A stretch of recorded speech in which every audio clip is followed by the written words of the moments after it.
नमस्कार साथियों।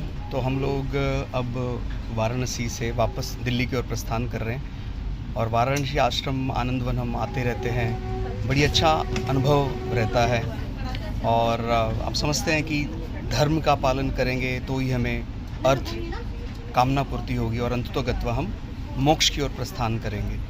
तो ये हमारा सौभाग्य है कि वाराणसी आने का कोई ना कोई कारण कभी 3 महीने 4 महीने में मिलता ही रहता है। तो इसी तरह से हमारे गुरुजी मार्गदर्शन करते रहें और जितना हमारे पास कुछ हम प्राप्त करेंगे धर्म से, उसी से आगे हम अपना अर्थोपार्जन कर पाएंगे और उसी से हमारी जो शारीरिक कामनाएं हैं, कामनाओं की पूर्ति होगी और अंततो गत्वा हम मोक्ष को प्राप्त करेंगे।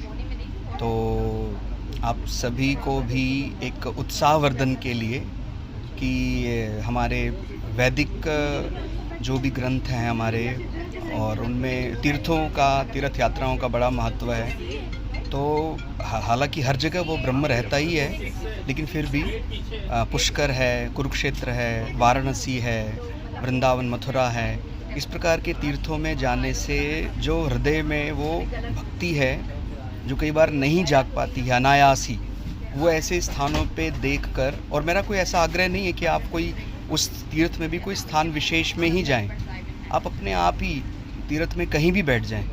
अपने आप में वाराणसी तो पूरा ही क्षेत्र, काशी के किसी भी घाट में बैठकर आप ध्यान करें, आप हरिश्चंद्र घाट चले जाएं, आप मणिकर्णिका घाट चले जाएं, आप दशाश्वमेध घाट चले जाएं, कहीं भी चले जाएं और उसको समझें, जानें, अपने जीवन में उतारने का प्रयास करें। तो इसी मंगल कामना के साथ कि आप लोगों को भी धर्म का सही मर्म पता लगे और आप अर्थोपार्जन करें। बिना अर्थ के तो चलेगा नहीं, क्योंकि गृहस्थ जो जीवन है उसका मूल है हमारा अर्थ यानी संग्रह है, पैसा, भविष्य निधि किस प्रकार से हम करेंगे। और फिर जब गृहस्थ बढ़ता है तो फिर हमारे शरीर में फिर जो हमारा शरीर है उसकी कामनाएं भी होती, कामना भी पूर्ति होनी चाहिए।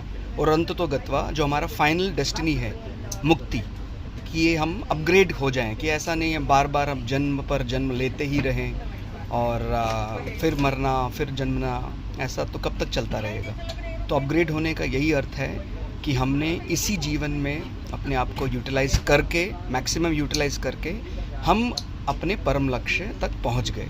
तो बहुत बहुत आपको शुभकामनाएं। नमस्ते।